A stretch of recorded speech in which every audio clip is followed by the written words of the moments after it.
2 anos depois estamos de volta e a Campeã regressa à antena da Rádio Observador. Depois do Mundial de 2023, agora temos o Campeonato da Europa de 2025, onde vamos falar aqui todos os dias, de segunda a sexta, sobre aquilo que se passa no Campeonato da Europa feminino de futebol na Suíça. Portugal já começou essa campanha, também já tivemos jogos do Grupo A.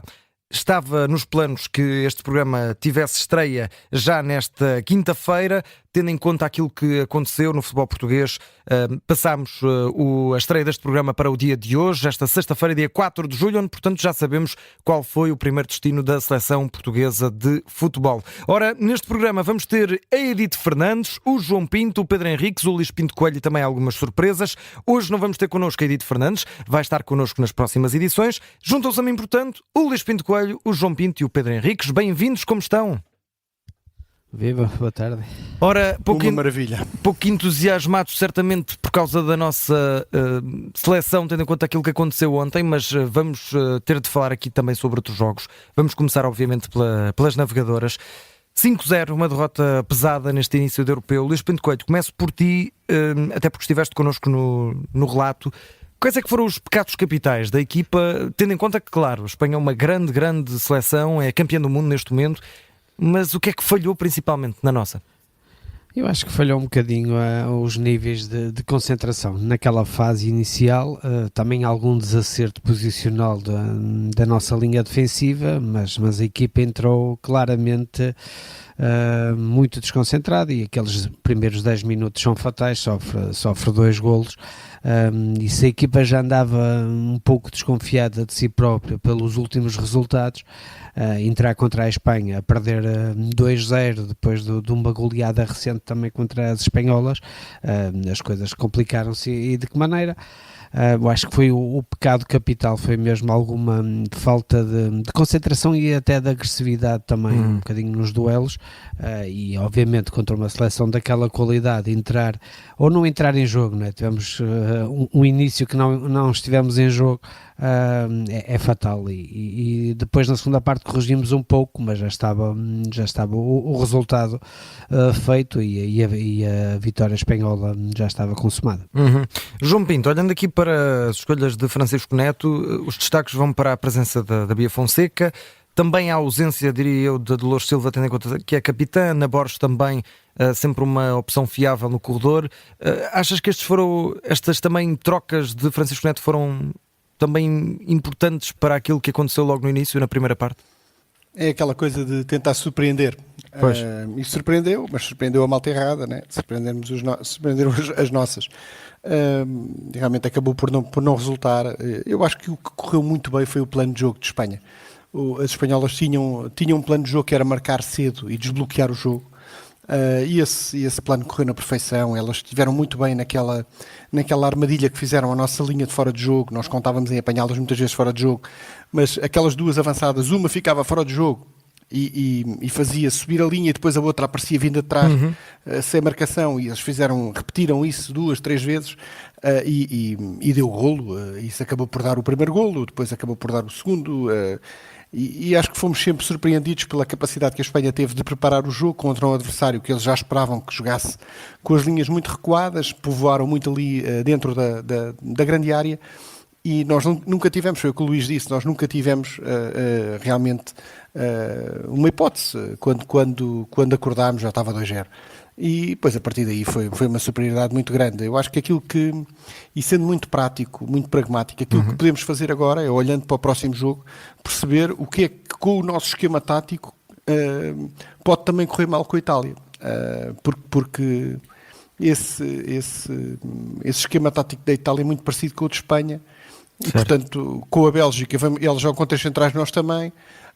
Mas com a Itália vamos ter o mesmo tipo de dificuldades, portanto convém não repetir os mesmos erros. Claro, a Itália que venceu a Bélgica por 1-0, já vamos olhar também para esse jogo e para outros destaques também dos outros jogos que já aconteceram logo no primeiro grupo, no grupo A, entre Suíça, Noruega, Islândia e Finlândia.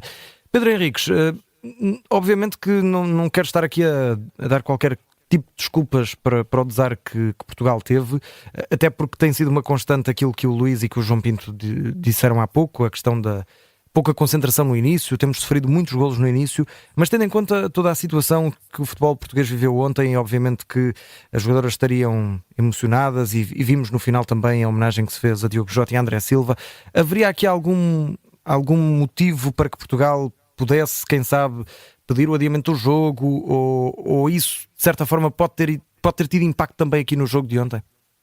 Olha, boa tarde a todos. Obrigado também pelo convite para estar aqui na Campeã É. Em primeiro lugar, dizer que esse aspecto emocional percebeu-se entre todas as que falaram. Eu acho que o discurso mais emocionado foi da Jéssica. No final, acho que foi realmente percebido. Ela estava ali entre tentar segurar as palavras e o choro, que era um dia mau para jogar futebol. Só que este tipo de torneios, independentemente daquilo que foi realmente uma grande tragédia, tem esta problemática que é jogos muito próximos uns dos outros. E estar a adiar um jogo e encurtar um jogo que, à partida para Portugal, dificilmente não seria a derrota. É bom que a gente tenha essa noção. Claro. Espanha é número 2 do ranking mundial, é campeã do mundo, tem esta questão curiosa que é nunca terem sido campeões da Europa e estão a apostar fortíssimo em ser pela primeira vez campeões da Europa, porque nunca passaram dos quartos, Pedro, sequer. Exatamente, nunca passaram dos quartos de final e, portanto, tem essa questão. Portanto, independentemente da tragédia que eu estou a futebol português e do estado emocional, eu acho que não adiantaria muito adiar, porque iríamos adiar aquilo que era quase certo uma derrota e iríamos encurtar o tempo de descanso para segunda-feira, em que teremos um bocadinho mais de hipótese nos dois jogos que seguem. Itália 13ª do ranking, Bélgica 20ª do ranking, nós somos 22º, e portanto não me parece que fosse uma boa ideia, independentemente do aspecto emocional. À parte disso, é aquilo que já foi aqui dito, eu acho que é o grande poderio da Espanha, aliado a um erro tático, do meu ponto de vista, já há um bocadinho o campeão tinha falado sobre isso.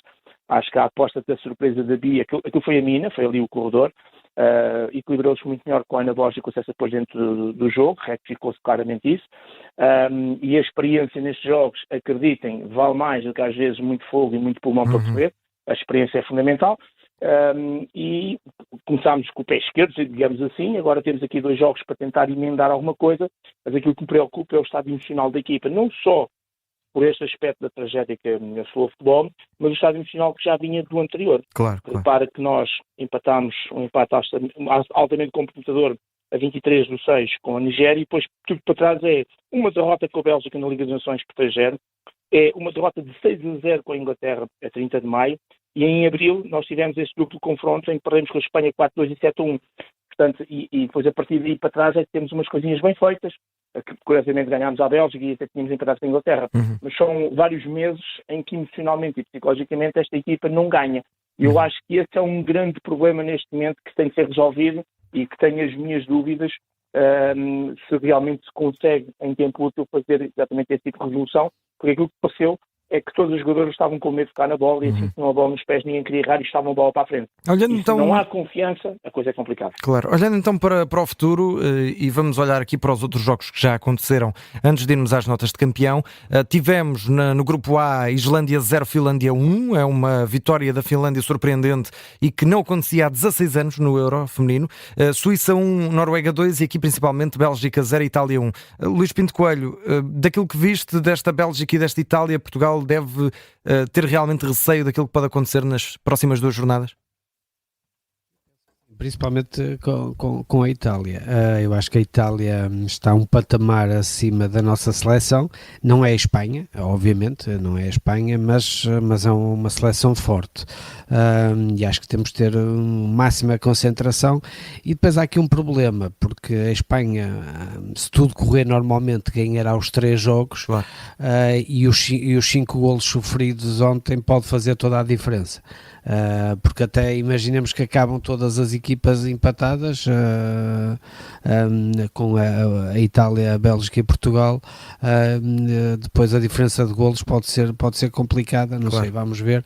É logo um tiro inicial falhado, mas parece-me que a Itália é uma seleção um pouco mais forte que Portugal, mais forte que a Bélgica, e confirmou-se ontem no jogo um pouco melhor, embora tenha sido um jogo equilibrado, mas acho que temos de ter muita concentração, muito cuidado, porque é uma seleção que, como o João Pinto referiu, que tem um futebol muito parecido com o espanhol, e nós não nos damos muito bem com esse estilo de futebol. Daquilo que viste ontem, João Pinto, entre a Bélgica e a Itália, é isso mesmo? Assusta também essa questão de ser um futebol muito parecido com o da Espanha, o caso da Itália? É, exatamente. São jogadoras que tecnicamente já estão no outro patamar e depois têm um futebol muito direcionado à baliza, uma coisa muito pronto, é muito ofensivo e muito vertical. E o que me parece é que Portugal prefere andar ali a trocar a bola de um lado para o outro, a passear, fazer mais posse, e com estas equipas não dá, porque realmente são equipas que vão lá pela certa e vão muitas vezes. É mesmo difícil jogar contra elas. Basta ver o resumo do jogo da Bélgica com a Itália e sei lá, 80% são oportunidades que a Itália desperdiçou, apareceram muitas vezes na cara da guarda-redes belga, falharam muitas oportunidades. Tem jogadoras com uma grande capacidade técnica, ou seja, de controlo de bola e velocidade, por exemplo, e vão pôr exatamente os mesmos tipos de problemas que a Espanha. Portanto, mais vale irmos com o esquema que sempre treinámos, não digo para mudarmos os três centrais, mas pelo menos o posicionamento das jogadoras e as jogadoras em si tem que ser mais adequado. Pedro Henriques, vitória justa da Itália, e o que é que isto nos pode dizer agora para as próximas jornadas? Não, o que nos pode dizer é que se Portugal não ganhar, ou pelo menos empatar com a Itália, ficamos em maus lençóis, porque passam duas seleções, como nós sabemos, e aí uma derrota tira-nos completamente, no meu ponto de vista, de qualquer hipótese de poder lutar por aquilo que seria a passagem da fase do grupo. De qualquer maneira, nós já conseguimos fazer, se olharmos um bocadinho mais para trás, conseguimos também ganhar à Bélgica, e também conseguimos fazer ter um empate com a Inglaterra, num jogo bastante bem conseguido. Portanto, agora depende, e se olharmos muito mais para trás, eu sei que o contexto é diferente, nós surpreendemos quando um dia jogámos praticamente olhos nos olhos com os Estados Unidos da América e quase que íamos conseguindo alcançar o objetivo nesse jogo. E, portanto, isso significa que há potencial, há capacidade, há qualidade. Eu sei que ontem o momento foi muito difícil. Aquilo que me pareceu foi não sei se é apatia, se foi o estado de espírito. Eu ontem não vi aquele olhar de Celino, seja de navegadoras ou de tigres ou o que queiram dizer. Ontem faltou esse olhar de Celino. Não sei se foi o contexto, oxalá seja só isso, porque faltou mais qualquer coisa. E isso chama-se atitude e postura. E isso vê-se, esse body language vê-se muito. Nós hoje temos acesso aos túneis, às entradas, e viu-se isso. A atitude das jogadoras espanholas e a maneira como entravam em relação às portuguesas. E depois, se quisermos estender isso ao selecionador, o tal que eu acho que está em fim de ciclo, também. Acho que falta qualquer coisa em termos de postural e de comportamento, de atitude, mais rápido. Portugal é mais do que isto. E esperemos que elas consigam dar uma resposta. Ora, o próximo jogo de Portugal é no próximo dia 7 de julho, para ouvir aqui na Rádio Observador, Portugal-Itália, às 8 da noite, com relato em direto aqui na sua rádio. Mais logo vamos ter também dois jogos, às 5 da tarde, Dinamarca-Suécia, Alemanha-Polónia, jogo a contar para o grupo C. João Pinto, já escolheste qual destes é que vais ver? Vais ver os dois? Como é que vai ser o programa? O da Dinamarca tem tudo para ser um grande jogo. São duas grandes rivais, é quase um derby e tem tido resultados muito interessantes. O último jogo, a Dinamarca era favorita, mas foi a Suécia que ganhou na Liga das Nações e, portanto, tem sido um histórico de confrontos engraçados entre eles e, portanto, esse é o jogo. A ver será esse. Luís Pinto Coelho, o que é que vais ver? Não sei se vou conseguir ver em direto, mas depois vou puxar para trás a Dinamarca. Eu penso que é o jogo mais apelativo e acho que pode ser até um jogo bastante aberto e bastante interessante de assistir, sem dúvida. Ainda estás com o jet lag do Campeonato do Mundo de Clubes, vais aproveitar a noite toda para ver em diferido. Pedro Henriques, qual é que é o menu para mais logo a recomendação do chefe? Não, para mim não há dúvidas nenhumas, é ver o Tiago Martins no Dinamarca-Suécia, portanto não tenho dúvidas que é esse o jogo que vou ver, que é ver o nosso VAR. Isto para relembrar que temos o Tiago Martins como VAR neste campeonato da Europa e temos também, do seu tempo aí de falar, até porque a Catarina Campos já se estreou como quarto árbitro no jogo da Islândia, mas de qualquer maneira, quando ela depois aparecer e fizer um jogo, e vai aparecer obviamente ela e as assistentes, depois terei tempo para falar da equipa de arbitragem feminina, que pela primeira vez também estamos num europeu a ser representado, e isso também é muito relevante e importante. Claro que mas de qualquer maneira, os jogos hoje são todos engraçados, mas naturalmente que este derby Dinamarca-Suécia realmente, não só pelo VAR, obviamente, mas pelo jogo em si, tem tudo para ser um grande jogo. Vamos às notas e aos campeões. Vamos a ti, Pedro Henriques, que é a tua campeã no dia, e que nota é que dás? Gostava de dar a Portugal, mas vou dar à Espanha, porque eu acho que o olhar felino das espanholas, o facto de nunca ter sido campeãs da Europa, terem talvez a melhor, embora no número 2 do ranking, a melhor equipa, a melhor seleção a jogar futebol feminino neste momento, eu acho que merecem pela atitude, pela postura, pela maneira séria como encararam o jogo e tentaram, portanto, eu acho que isso é que é fundamental, e tentaram sempre marcar mais um gol. e pelo futebol produzido, e realmente foi um grande jogo sob o ponto de vista da Espanha, e por isso uma nota de 16, neste caso para as nossas irmãs. Espero na segunda-feira estar a dar às portuguesas por outros motivos, obviamente. João Pinto, nota e campeã. A minha campeã é a diáspora, é aquela bancada cheia de portugueses, de imigrantes, que nunca nos falham e, portanto, nota 20 para eles e obrigado pelo apoio. Claro que sim. Vamos ao Luís Pinto Coelho, nota e campeã. Vou dar aqui duas notas, dois 18 a duas atletas que ontem me encantaram muito. A Ariana Caruso, de Itália, e a intenção a esta meio-campista italiana no jogo contra Portugal, muito, muito talentosa. E depois a Vicky Lopes, que ontem fez um jogo absolutamente fantástico. É uma maravilha vê-la jogar com 18 anos. Joga mesmo muito e não tenho dúvidas que se continuar com o crescimento normal, poderá ser a breve prazo considerada a melhor jogadora do mundo. Meus caros, amanhã estamos de volta para mais... Amanhã não, na segunda-feira estamos de volta para mais uma edição de E a Campeã é, sendo que fica também esta dica, vamos ter já a seguir as primeiras na Rádio Observador com o segundo episódio. São Tato vai ser a segunda entrevistada no programa sobre a primeira geração da seleção feminina. Obrigado e até ao próximo episódio.